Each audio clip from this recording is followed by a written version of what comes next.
بات یہ کہ 25 سفر المظفر 1440 ہجری سرکار اعلی حضرت رحمۃ اللہ تعالی علیہ کا عرس مبارک تھا، اور اس سلسلے میں نے اپنے غریب خانے پر وہ لنگر رضویہ کی ترکیب رکھی تھی، اور کئی اسلامی بھائی اس میں شریک تھے، جس میں نے اپنے بیٹے حاجی بلال کو بھی دعوت دی تھی، میرے فرزند نے، اور صلہ رحمی کی نیت تھی میری، اللہ کریم قطع رحمی سے بچائے، قطع رحمی یہ حرام ہے، اللہ کریم بچائے، ہم سب کو بچائے۔ تو اس میں اراکین شورا بھی باز تھے۔ دراصل 2006 سے کچھ مسائل ہمارے اس طرح کے چل رہے ہیں، حاجی بلال رضا کے اور ہمارے، اور میں نے کئی بار اس بات پر گفتگو بھی ہوئی ہماری، لیکن کوئی ترکیب بن نہیں پائی۔ میری اور ان کی سوچ میں فرق ہے۔ اب میں ایک مخصوص انداز میں جو دعوت اسلامی کو لے کر چل رہا ہوں سب کے سامنے یہاں ہے، تو اب تنظیمی طور پر ہماری چونکہ انڈرسٹینڈنگ نہیں ہے تو اس لیے وہ ترکیب نہیں ہے۔ ظاہر ہے کہ باپ اپنی اولاد کو دوسروں کے مقابلے میں زیادہ پہچانتا ہے، ذہنی کیفیت کو سمجھ سکتا ہے، تو بہرحال میں اس نتیجے پر پہنچا ہوں کہ یہ ہمارے ساتھ چل نہیں سکتے۔ جس طرح دیگر انجمنیں، ادارے، واعظین و مقررین اپنے اپنے طور پر کر رہے ہیں، تو یہ بھی دعوت اسلامی سے الگ تھلگ رہ کر اپنے طور پر بیانات وغیرہ کر رہے ہیں، اور کسی کو کسی سنی کی بلا اجازت شرعی مخالفت کرنی بھی نہیں چاہیے۔ دعوت اسلامی والوں کو چاہیے کہ میری بنائی ہوئی مرکزی مجلس شورا کی اطاعت کریں اور ان کے ماتحت رہ کر مدنی کام کی دھوم دھام جاری رکھیں۔ دعوت اسلامی والوں میں جو شورا کے لوگ تھے انہیں اندازہ ہو گیا کہ یہ تو بچہ بڑا تیز ہے، بلال قادری، جس کی وجہ سے الیاس قادری صاحب اپنے ساتھ لکھتے ہیں ابو البلال۔ وہ نعت خان بھی بہت اچھا ہے۔ جو لوگ دعوت اسلامی کے اجتماعات اٹینڈ کرتے رہے نا، تو انہیں یاد ہوگا کہ 1995 میں پہلا اجتماع تھا جو ملتان میں ہوا۔ اس سے پہلے کراچی میں اجتماع ہوا کرتا تھا، کورنگی 2.5 نمبر میں۔ تو 1995 میں ملتان شفٹ ہو گیا یہ، تاکہ پنجاب کے لوگوں کے لیے بھی آسانی ہو جائے، اور ملتان سینٹر بنتا ہے آلموسٹ پورے ملک کا، آپ ساؤتھ اور نارتھ کے اعتبار سے دیکھیں تو۔ اس وقت اویس قادری صاحب بھی دعوت اسلامی میں تھے، تو یہ نعت پڑھا کرتے تھے، تو پیچھے ایک چھوٹے سے بچے کی بھی آواز آتی تھی نعت پڑھنے کی، کئی ایک پرانی کیسٹس کے اندر موجود ہے۔ وہ بلال قادری اس وقت چھوٹا ہی تھا ظاہر ہے۔ تو بعد میں خیر وہ بلال قادری صاحب چونکہ بڑے شارپ تھے، پھر ان سے کچھ ایشوز بھی مس ہینڈل ہوئے۔ آپ کو پتہ ہے جب سلمان تاثیر کو اسیسینیٹ کیا گیا تو وہ جو ممتاز قادری صاحب تھے، ان کی جب قبر بنی اور وہاں سے ایک آمدن کا سلسلہ شروع ہو گیا، آپ کو پتہ ہے جہاں بھی کوئی اس طرح ہوتا ہے تو مزار بنتا ہے، تو اس پورے سینیریو میں الیاس قادری صاحب اس سسٹم کا حصہ نہیں بنے۔ میں الیاس قادری صاحب کو پرسنلی جانتا ہوں، اور الیاس قادری صاحب کی شخصیت جو ہے یہ پاکستانی قوم کے لیے فی الوقت نعمت ہے، کیونکہ یہ ہارڈ لائنر نہیں ہے، یعنی یہ پیسو ریزسٹنس کے قائل ہیں۔ کبھی انہوں نے آپ دیکھیں کوئی پبلک پروٹیسٹ نہیں کیا، کبھی کسی احتجاج کے اندر، کسی پولیٹیکل ایشو کے اندر انوالو نہیں ہوئے۔ اسی وجہ سے ہماری ایجنسیز نے انہیں کئی سالوں سے جو ہے نا وہ امن کی نمبر 1 جماعت ڈکلیئر کر رہے ہیں پاکستان میں، دعوت اسلامی کو۔ اور جینوئنلی الیاس قادری صاحب پہ جب خود بھی مرڈر اٹیمپٹ ہوئی تھی، اس کے بعد بھی انہوں نے کبھی کوئی احتجاج اس طرح نہیں کیا، کسی بھی ایشو میں انوالو نہیں ہوتے۔ یہ جتنی بھی تحریکیں چلتی ہیں سیاست کے نام پہ یا مذہب کے نام پہ، وہ کسی میں حصہ نہیں لیتے، یہ ان کی ایک نیچر ہے۔ وہ ممتاز قادری صاحب جو ہیں وہ ان کے مرید تھے، تو پھر ظاہر ہے ان سے بھی سوال ہوا، انہوں نے کہا کہ میں تو اس چیز کو صحیح نہیں سمجھتا کہ کوئی قانون خود ہاتھ میں لے اس حوالے سے، تو ظاہر ہے یہ تو نہیں صحیح سمجھتے اس کو۔ پچھلے دنوں آپ کو پتا ہے ادے پور میں بھی ایک سانحہ ہوا انڈیا کے اندر، اس کے اوپر تو باقاعدہ پھر ان کی ویڈیو آ گئی کہ میری پوری زندگی گواہ ہے، میں نے کبھی ایسے معاملہ نہیں کیا۔ حالانکہ اس ویڈیو آنے سے پہلے میں ویڈیو ریکارڈ کروا چکا تھا کہ الیاس قادری صاحب اس طرح کے نہیں ہیں، مجھے پتا ہے۔ میں تو اس بات کی تعلیم دیتا آیا ہوں کہ اگر خدا نخواستہ مجھ پر بھی کوئی ظلم و زیادتی ہو تب بھی میرے مریدین اور دعوت اسلامی والے ہرگز تشدد و مزاحمت اور قانون کی خلاف ورزی کا راستہ اختیار نہ کریں. میرے انتقال کے بعد بھی موجودہ سیاست اور سیاسی سرگرمیوں، ہڑتالوں، احتجاجی ریلیوں اور دھرنوں وغیرہ سے دور رہیں اور پرامن رہ کر لوگوں کو نیکی کی دعوت دیتے رہیں. ادے پور ہند میں ہونے والے قتل کے واقعے میں بھی کیونکہ دعوت اسلامی کا نام لیا گیا ہے، اس لیے وضاحت کرتا چلوں کہ یہ بھی چند افراد کا ذاتی فعل اور ان کا پرسنل میٹر ہے، جس کا دعوت اسلامی سے، مجھ سے اور میری ترغیب اور تربیت سے کوئی تعلق نہیں. اور اس وجہ سے ہی دعوت اسلامی کے علاوہ جو باقی بریلوی مکتب کی جماعتیں ہیں جو تھوڑی ہارڈ لائنر ہیں، جس طرح ٹی ایل پی ہے، تحریک لبیک، یہ لوگ بڑے ناراض ہیں الیاس قادری صاحب سے انٹرنلی کہ بھئی یہ تو کوئی ہمارے ساتھ کسی تحریک میں شامل نہیں ہوتے. ایون ممتاز قادری کے جنازے میں شامل نہیں ہوئے، ایک بہت بڑی ایک ایکٹیویٹی تھی. بہرحال اس کی ریمیڈی کرنے کے لیے حاجی بلال قادری جو چھوٹے بیٹے ہیں ان کے، اب تو خیر چھوٹے تو نہیں، وہ شادی شدہ ہیں وہ بھی، وہ جناب ننگے پاؤں ممتاز قادری صاحب کی قبر تک گئے. اور وہ خبر جب باہر نکلی، ایجنسیز نے پھر اپروچ کیا دعوت اسلامی والوں کو کہ بھائی پاکستان کی سب سے بڑی عدلیہ ایک بندے کو پھانسی دے رہی ہے اور آپ اسے ہیرو بنا کے پیش کر رہے ہیں، دوسری طرف آپ امن کے دائیں ہیں، آپ کا کیا لینا دینا ہے. اب جو الیاس قادری صاحب کی جماعت میں ایسے لوگ تھے جو چاہتے تھے کہ بلال قادری جو بڑا شارپ ہے یہ اوپر نہ آئے، تو انہوں نے اس موقع کو غنیمت جانا، انہوں نے الیاس قادری صاحب کو ڈرانا شروع کر دیا کہ دعوت اسلامی پہ پابندی لگ جائے گی، آپ اس سے اعلان برات کر دیں. وہ اعلان برات کیا کیا، وہ اس کو انہوں نے جماعت سے ہی نکال دیا، اپنے سگے بیٹے کو. آپ اندازہ کریں. اچھا یہ میرے پاس ساری اندر کی رپورٹیں، ہمیں تو پتا ہے آپ کو سارے اندر کے لوگ خبر دیتے ہیں، کچھ ہمیں خود بھی پتا ہوتی ہیں، پھر ہم کافی ذہین بھی ہیں، چیزوں کو سمجھ لیتے ہیں اور چیزیں جڑ جاتی ہیں ساری چینز. تو ان کو انہوں نے کھڈے لائن لگا دیا. بس وہ عید کے عید کبھی کو ملاقات ہو جاتی ہے، باقی دعوت اسلامی سے اب بلال قادری کا کوئی لینا دینا نہیں رہ گیا. یہ عبید رضا یا احمد رضا یہ بیچارہ بالکل ہی سدھ ہے. ہاں اس کے اندر یعنی شرافت تو بہت زیادہ ہے، لیکن وہ جو چلاکی ہوشیاری جو تھی الیاس قادری صاحب کی، اس کے امین جو ہے وہ بلال قادری صاحب ہیں، اور جو ان کی بالکل شرافت ہے اس کے امین یہ ہیں. یا تو یہ دونوں کٹھے رہتے، بل ان کو انہوں نے پتہ صاف کر دیا. بس اسی وقت پھر ان لوگوں نے موقع غنیمت جانا کہ اب یہ الیاس قادری صاحب ڈیفینسو موڈ میں گئے، ورنہ تو بڑی وہ پیر بھی ہیں ان کے، بڑا ان کو وہ عزت کی نگاہ سے دیکھتے ہیں، کوئی سوچ نہیں سکتا ان سے کوئی اختلاف رائے کر سکے. انہوں نے کہا لگ دے آتنا، ایک دو کام ایجنسیوں نے کہا کہ ہم خود ان سے کروا لیں. اب ظاہر ہے کہ وہ ڈائریکٹ تو سامنے نہیں آتے، ان کا طریقہ واردات ہے، وہ تو ہمیں پتہ ہے، ہمارے ساتھ بھی انہوں نے ہاتھ کرنے کی کوشش کی ہے لیکن ہم ان کے قابو نہیں آئے. تو یعنی میں اشارتاً بات کر دیتا ہوں، ایک جرنیل جو کہ اب ریٹائرمنٹ لے چکا ہے وقت سے پہلے، آپ کو پتا ہے اس نے ایکس پرائم منسٹر کے ساتھ بھی گیم کی، ایکس آرمی چیف کے ساتھ بھی گیم کی، اس نے میرے ساتھ بھی گیم ڈالنے کی کوشش کی. لیکن آپ کو پتا ہے کہ بنو امیہ کی چالیں جہاں ختم ہوتی ہیں وہاں سے ہماری عقل سٹارٹ ہوتی ہے. میں ہر معاملات کو دیکھتا ہوں، اس کے بعد ظاہر ہے میں نے اپنے اصولوں پہ کمپرومائز نہیں کرنا ہوتا، اس لیے میں ہتھے نہیں چڑھتا ہوں. جو بندے کمپرومائز کرتے ہیں نا وہ پھر ہتھے چڑھ جاتے ہیں. خیر ان لوگوں نے ان کو اس طرح پٹو ڈالا کہ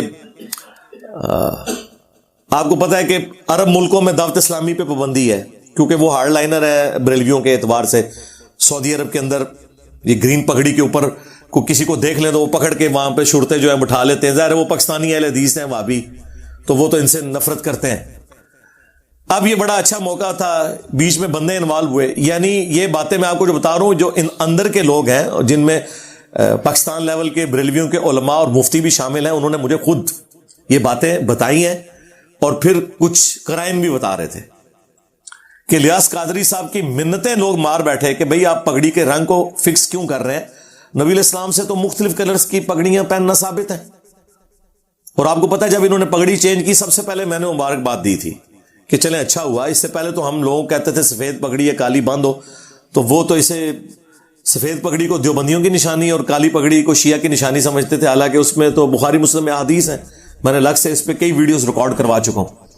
بہرحال وہ موقع غنیمت جانتے ہوئے انہوں نے جناب کام یہ ڈالا کہ پھر انٹرنیشنل ایجنسیز انوالو ہو گئی. انہوں نے کہا کہ اچھا پاکستان میں بڑی انفلوئنشل جماعت ہے یہ اور بریلوی مکتب سب سے بڑا مکتب ہے پاکستان کا اور نان وائلنٹ بھی ہے.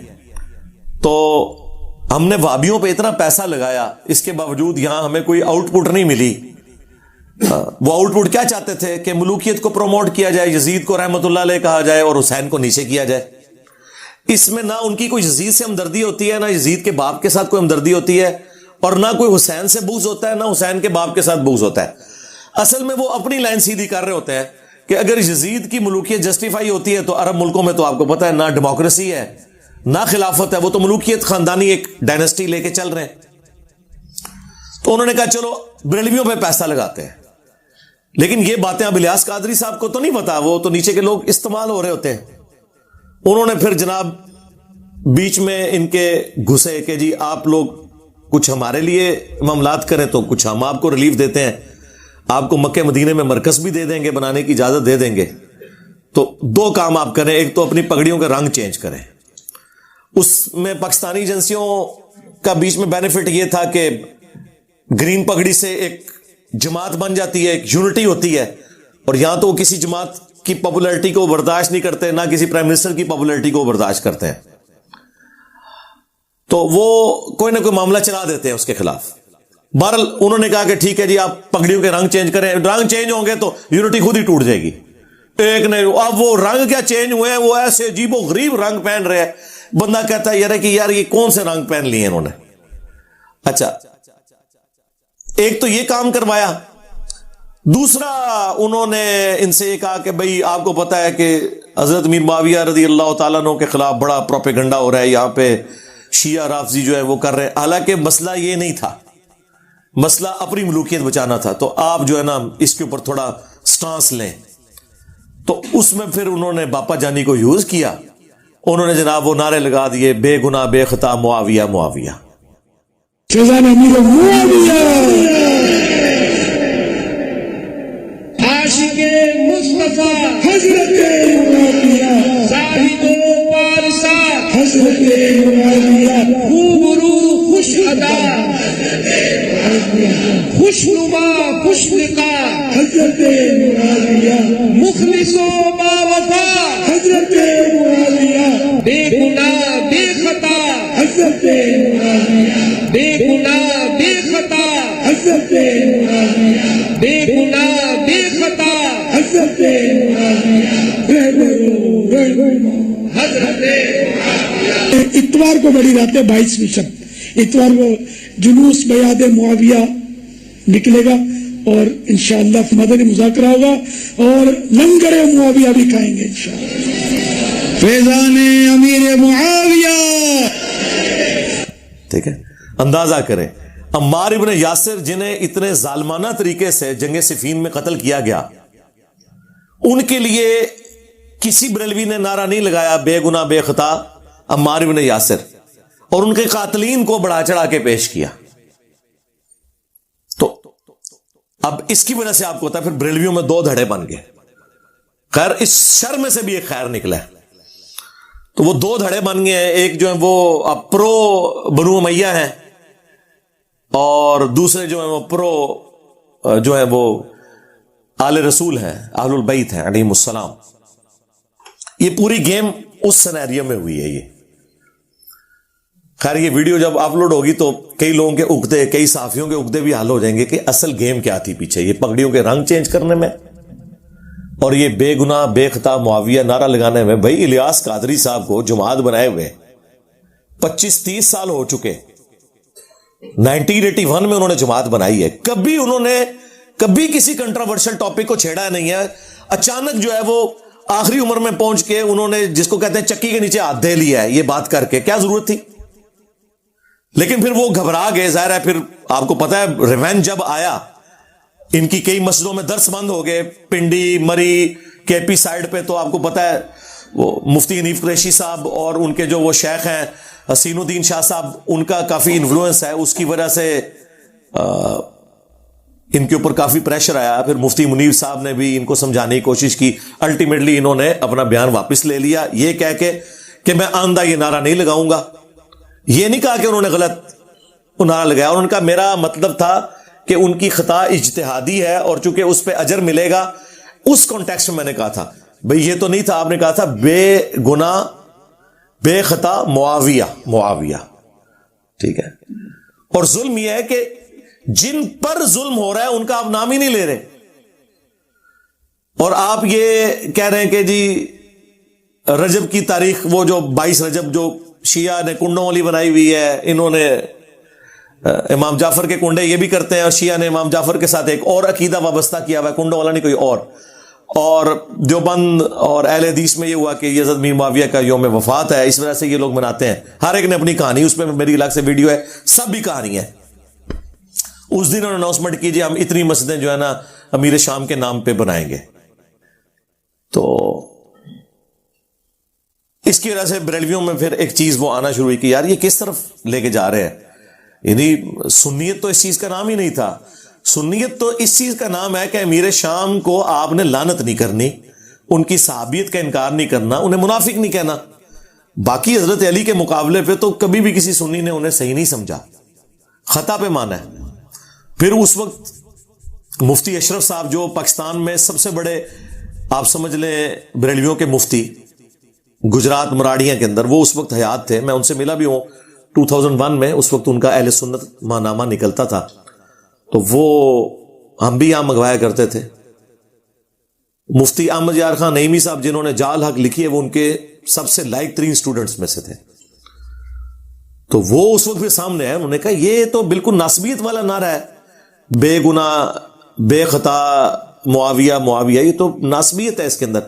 بلکہ انہوں نے تو وہ جرت والی بات کی جو بہت عرصے بعد میں نے بھی کی، ان کو سن کے نہیں، میرے تو کیفیت تاری ہوئی تھی تو میں نے بول دیا. انہوں نے تو اس وقت یہ کہا کہ میرا تو یہ عقیدہ ہے، میں اپنے سٹوڈنٹس کو یہ کہتا ہوں کہ اگر بالفرض میں حضرت علی رضی اللہ تعالیٰ عنہ کے زمانے میں ہوتا تو میں حضرت علی کے ساتھ مل کے حضرت امیر معاویہ رضی اللہ تعالیٰ عنہ کے خلاف جنگ کرتا جنگ صفین میں.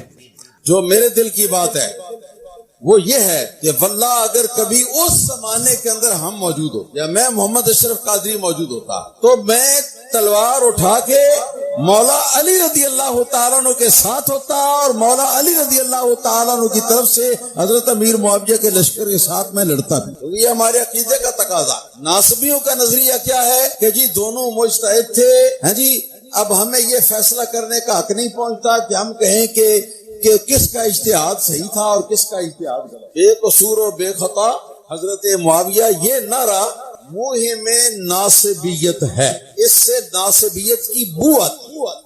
تو یہ ان کا، اچھا یہ سلوگن ان کا اتنا پرانا ہے لیکن کوئی دنیا میں ہلچل نہیں مچی، لیکن جب میں نے بولا ہے نا پھر ہلچل مچی ہے. تو اب آپ کو پتا چل گیا کہ کس کے بولنے سے فرق پڑتا ہے. لوگ کہتے ہیں جی وہ ڈاکٹر اسرار صاحب اتنا کچھ کیا کرتے تھے، انہیں تو کسی نے کچھ نہیں کہا. آپ کو کیوں کہتے ہیں؟ بھائی ڈاکٹر اسرار صاحب کی وجہ سے ہلچل نہیں مچتی تھی نا.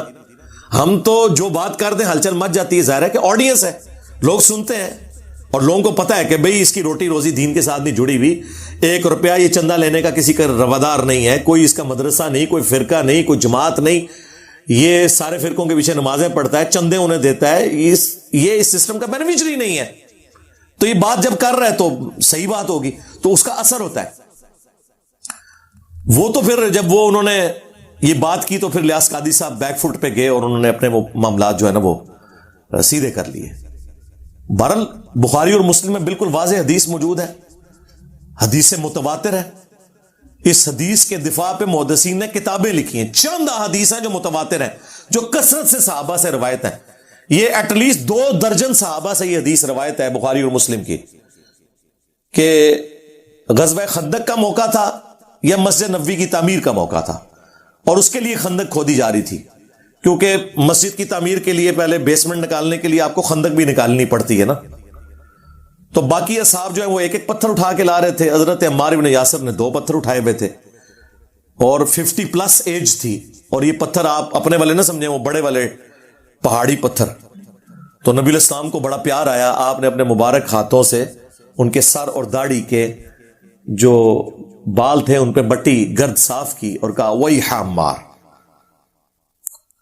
افسوس اے عمار، تقتلہ الفئۃ الباغیہ یدعوہم الی اللہ یدعوہم الی الجنہ، دونوں الفاظ ہیں، ویدعونہ الی النار. افسوس اے عمار، تجھے ایک باغی جماعت قتل کرے گی، تو انہیں اللہ اور جنت کی طرف بلا رہا ہوگا اور وہ جماعت جہنم کی طرف بلا رہی ہوگی. تو یہ نبی علیہ السلام کی غیبی خبر، پروفیسی، آلموسٹ 30 سال کے بعد آپ کی وفات کے پوری ہوئی.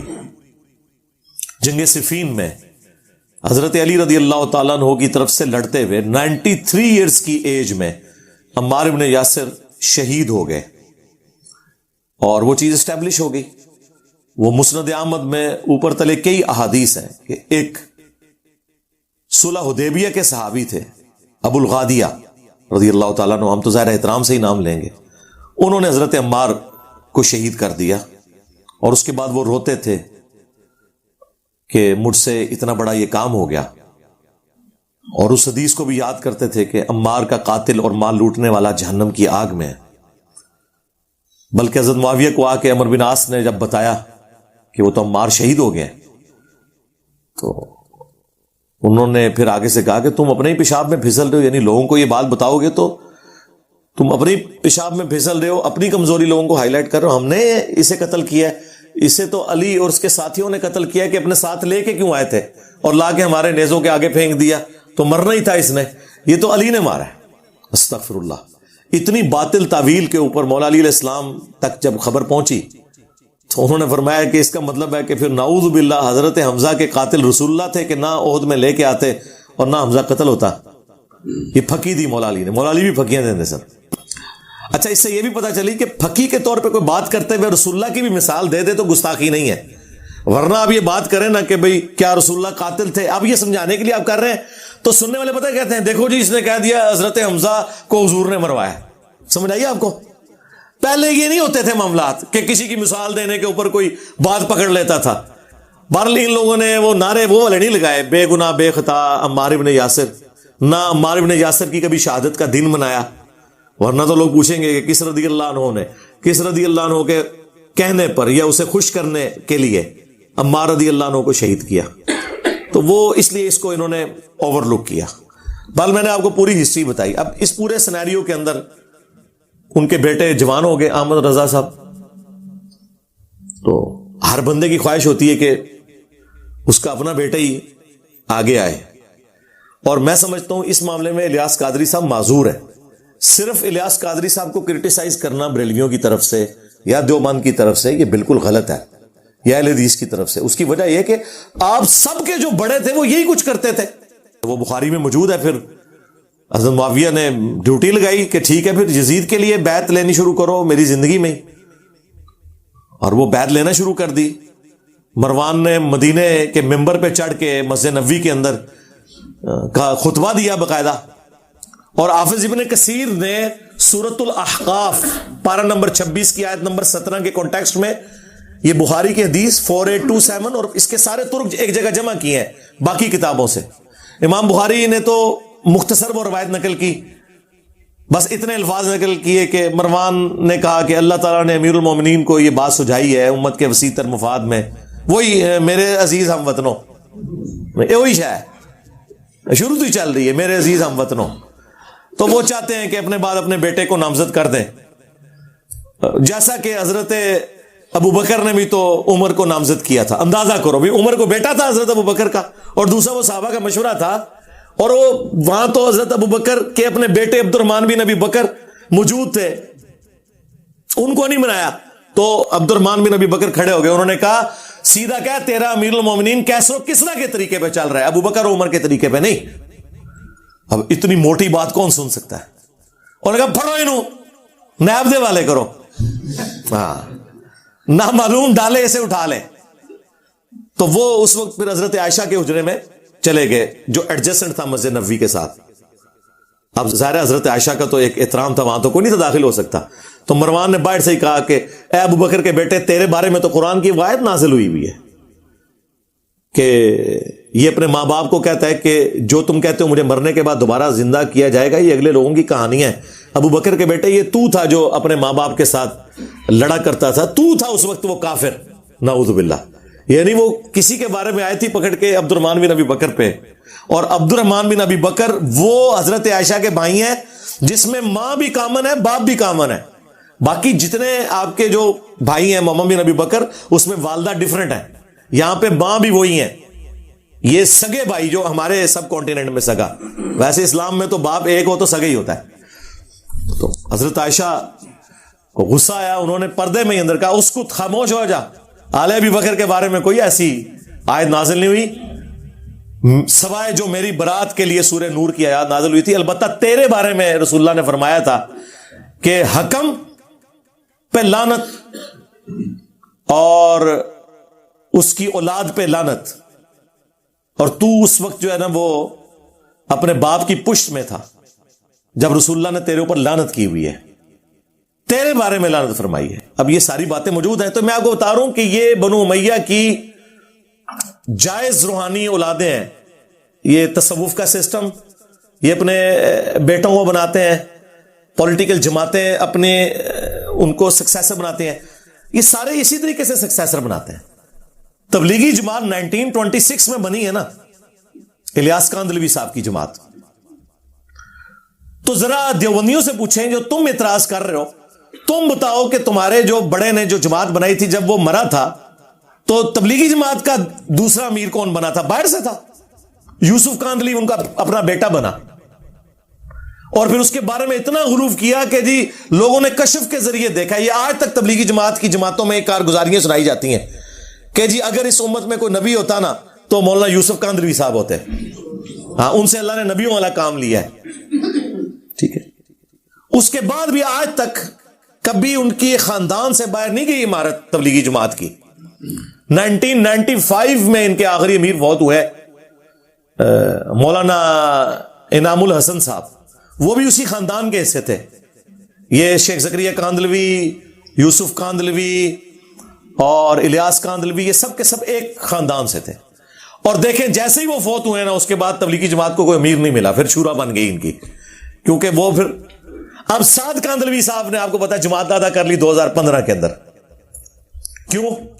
وہ ان کی اولاد میں سے انہوں نے کہا کہ میں امیر بنوں گا، کیونکہ شورا کے جو بڑے امیر جب ان میں سے فوت ہو گئے تو انہوں نے کہا میرا رائٹ ہے کہ میں بنوں، اس کی وجہ سے پھر جماعت لادا ہو گئی۔ اب انڈیا جہاں سے تبلیغی جماعت شروع ہوئی تھی، نظام دین دہلی، اس کا جو مرکز ہے وہاں پہ سعد کاندھلوی صاحب ہے، انڈیا میں ان کی جماعت ہے، پاکستان اور بنگلہ دیش میں رائے ونڈ کا زور ہے، مختلف مراکز انہوں نے اب بانٹ لیے ہیں آپس میں، اور ڈنڈوں کے ساتھ، مکوں کے ساتھ، ٹھڈوں کے ساتھ لڑائیاں ہوتی ہیں، جس طرح بریلوی بسترے اٹھا کے تبلیغی جماعت کے باہر پھینکتے تھے، ایک تبلیغی جماعت دوسری تبلیغی جماعت کے اب بسترے اٹھا کے باہر پھینکتی ہے۔ بہرحال ایک کام سعد کاندھلوی نے اچھا کیا، انہوں نے فضائل اعمال پہ پابندی لگا دی ہے، حالانکہ ان کے اپنے بڑے نے لکھی ہوئی تھی، انہوں نے کہا یار یہ تو کہانی ہے، تو اس کی بجائے انہوں نے کہا آپ منتخب نصاب جو احادیث کا اس کا درس شروع کیا جائے، میرے خیال میں تو اس سے آگے جانا چاہیے، قرآن کا درس ہونا چاہیے۔ وَأُوحِيَ إِلَيَّ هَذَا الْقُرْآنُ لِأُنذِرَكُم بِهِ وَمَن بَلَغَ، اے نبی تم فرماؤ قرآن مجھے اس لیے وحی کیا گیا تاکہ اس کے ذریعے میں تمہیں تبلیغ کروں، جس تک یہ کتاب پہنچ جائے قرآن کے ذریعے تبلیغ کرنی۔ بہرحال وہ 100 سال پورے نہیں ہوئے، جماعت میں 2 ٹکڑے ہو گئے، یعنی 2026 میں 100 سال پورے ہونے تھے، اس سے 10 سال پہلے ہی آلموسٹ 2015 کے اندر ہی تبلیغی جماعت کے 2 ٹکڑے ہو گئے۔ تو وہاں پہ بھی جماعت چل رہی ہے، تو ہر جگہ جماعت والا سلسلہ ہی ہے۔ پاکستان میں جتنی بڑی گدی ہیں، کیا پیر میرزا صاحب کی گدی کے اوپر باہر کا بندہ کوئی آگے بیٹھا ہوا ہے؟ اپنی اولاد بیٹھی، بابو جی بیٹھے، لالا جی بیٹھے، پھر چھوٹے لالا جی، پیر نصیر الدین صاحب، ابھی وہ مولانا جامی صاحب وہ نصیر الدین صاحب کے بیٹے ہیں۔ جس مرضی گدی پہ آپ چلے جائیں، میں اب بتاؤں گدیوں پہ انہوں نے اب نارمل لوگ بٹھائے ہوئے ہیں، ایسی بھی پاکستان میں گدیاں ہیں، پاگل، صرف اس لیے کہ وہ اولاد سے۔ اکثر کو تو میں کہتا ہوں آپ نماز سنیں نا، نماز بھی نہیں آتی، ترجمے کی بات نہیں کر رہا، ترجمے تو اکثر کے بڑوں کو بھی نہیں آتے، خالی نماز بھی نہیں آتی عربی میں، وہ آپ کو صحیح نہیں سنا سکتے، بیٹھے ہوئے۔ الیاس قادری صاحب نے اگر اپنے بیٹے کو بنا دیا تو وہ تو انہوں نے ان سے پوچھا گیا کہ یہ بتائیں، انہوں نے کہا اس سے زیادہ کوئی اہل ہے تو مجھے بتائیں۔ اب وہ جواب یہ دے رہے ہیں، اس ماڈرن دور میں جب ڈیموکریٹک ویلیوز ہیں، لوگ قرآن و سنت سمجھ گئے ہیں، اور وہ جانتے ہیں کہ نبی الاسلام نے اگر رسول اللہ نے یہ کام کرنا ہوتا تو حضرت علی کو نہ بنا کے جاتے اپنی جگہ، رسول اللہ نے تو نہیں یہ کیا،